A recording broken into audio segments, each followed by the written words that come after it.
Ciao a tutti, benvenuti a questo nuovo video su Red, il canale con la R. Parliamo di moto sportive, sì, perché a tutti gli smanettoni che si domandano che fine faranno le moderne superbike omologate sempre più strozzate dalle normative, risponde Ducati con la nuova Panigale V4S 2025, novità fresca fresca di oggi. La moto presentata proprio in queste ore ed esposta al VDV, la colossale festa dedicata ai fan del marchio di Borgo Panigale, ma non solo a loro, batte un colpo forte e preciso, a dire: noi ci siamo ancora.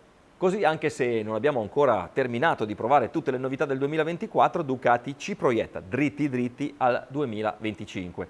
A proposito, vi siete iscritti al canale? Ci seguite sui nostri social? Fatelo per non perdervi nessuno dei nostri contenuti.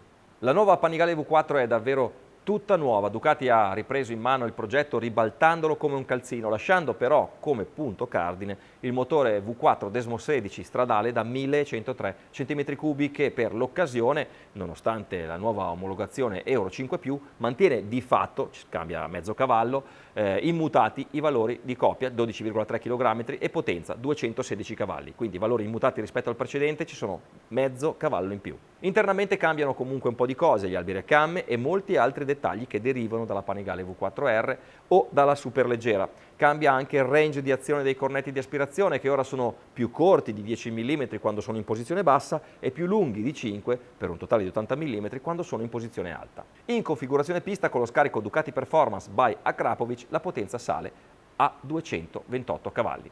Ma lo scopo della nuova Panigale V4S 2025 non è solo andare più forte, ma far andare più forte tutti e più facilmente. La cosa che trovo più interessante è sicuramente il cambio di approccio ingegneristico applicato all'aerodinamica, che ormai è parte integrante della progettazione. Non c'è più quindi un pacchetto aerodinamico appiccicato, applicato su un design che era già completo, come è successo peraltro con la precedente Panigale, modello che tra l'altro, lo sappiamo, ha traghettato di fatto il mondo delle moto di serie verso l'aerodinamica evoluta. Ma sulla nuova carenatura della Panigale 2025 i profili alari, peraltro verniciati nello stesso colore della carenatura, sono integrati perfettamente senza soluzione di continuità.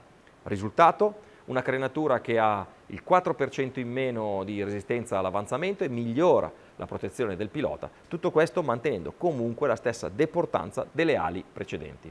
Fateci caso, ma seguendo la tendenza delle MotoGP attuali, il bordo di attacco della carenatura è arretrato rispetto alla ruota anteriore. Non si arriva agli estremi delle MotoGP, che tutto possiamo dire fuorché che siano delle moto belle, ma qui stiamo andando alla ricerca della massima efficienza di guida e questa soluzione, ormai è provato, migliora l'agilità, compensando di fatto la maggior pesantezza di guida data dalle ali. Ridisegnata completamente anche l'ergonomia, il gruppo sella serbatoio è nuovo e migliora la libertà di movimento, oltre che aver migliorato l'abitabilità longitudinale. Ducati promette anche un miglior supporto in frenata e questo è buono perché quello era senz'altro un punto debole della versione precedente.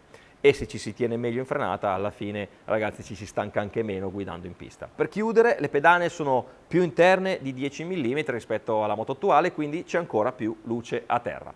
E passiamo alla ciclistica, che sicuramente farà piangere qualcuno, visto che anche la Panigale V4 saluta il monobraccio per montare un forcellone tradizionale, anche se molto molto scaricato.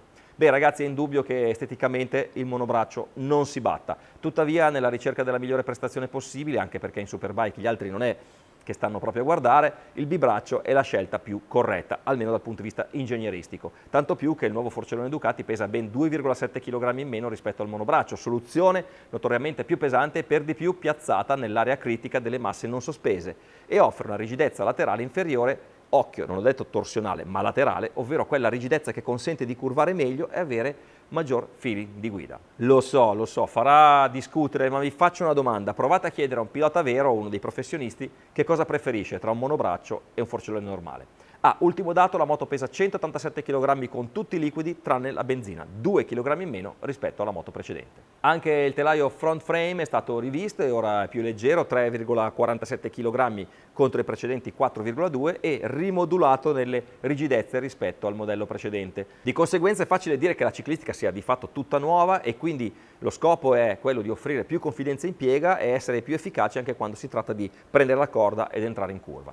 Completamento da ciclistica, ovviamente sospensioni e freni, e anche qui c'è roba buona. Le abbiamo già viste sulla nuova Honda CBR 1000 RR-R, ovviamente non potevano che debuttare anche sulla Panigale. Parlo delle Öhlins NPX/TTX a controllo elettronico di terza generazione, che hanno valvole di attivazione più veloci e maggior range di regolazione rispetto alle sospensioni precedenti. E se parliamo di freni, beh, allora parliamo di Brembo, che sulla nuova Panigale porta al debutto le nuove pinze High Pure, più leggere e capaci di dissipare meglio il calore.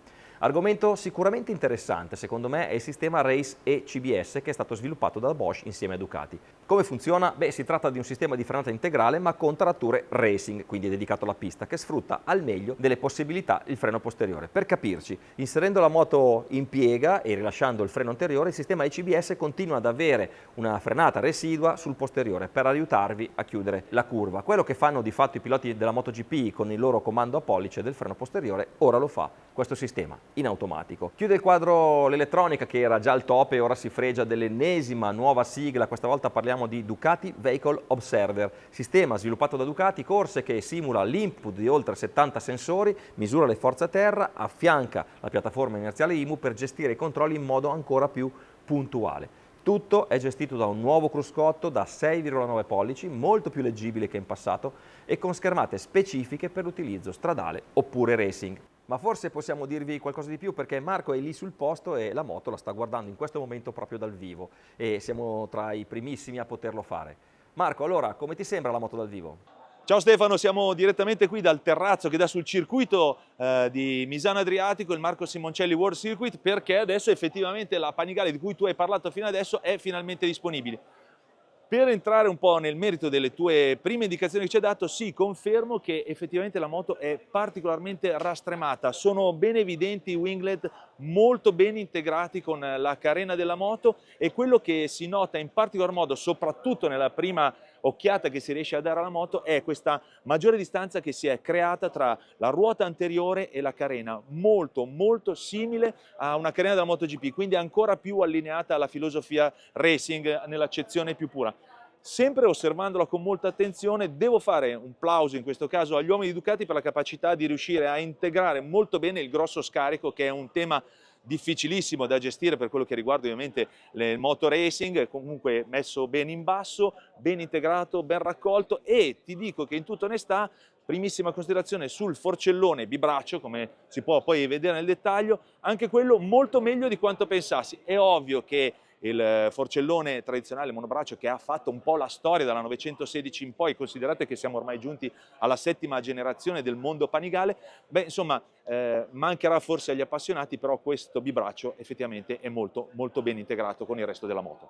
V4 standard e V4S, ma la cosa più interessante è la possibilità di equipaggiare le nuove Panigale con gli pneumatici derivati direttamente dal mondiale Superbike, quindi all'anteriore si potrà vestire il cerchio con un 125/70 e posteriormente il 200/65, spalla altissima. Questo si potrà fare semplicemente vestendo la moto, nessun problema, perché si autoadatterà la centralina, quindi tutte le mappature, e si potrà girare in pista con le gomme del mondiale Superbike. A te Stefano! C'è qualche particolare che trovi interessante? Una piccolissima chicca per gli appassionati delle regolazioni: guardate il registro per regolare l'altezza della leva del freno, quindi lato destro, una piccola ghiera che ti permette di alzare e abbassare con un movimento molto semplice, finalmente uno dei comandi più importanti quando si guida in pista. Bene, direi che vi abbiamo detto proprio tutto quello che c'è da sapere sulla nuova Ducati Panigale V4S 2025. A questo punto, via i commenti, diteci la vostra, vi aspetto qui sotto. Noi ci vediamo al prossimo video, mi raccomando iscrivetevi al canale, qua sotto nei commenti. Ciao!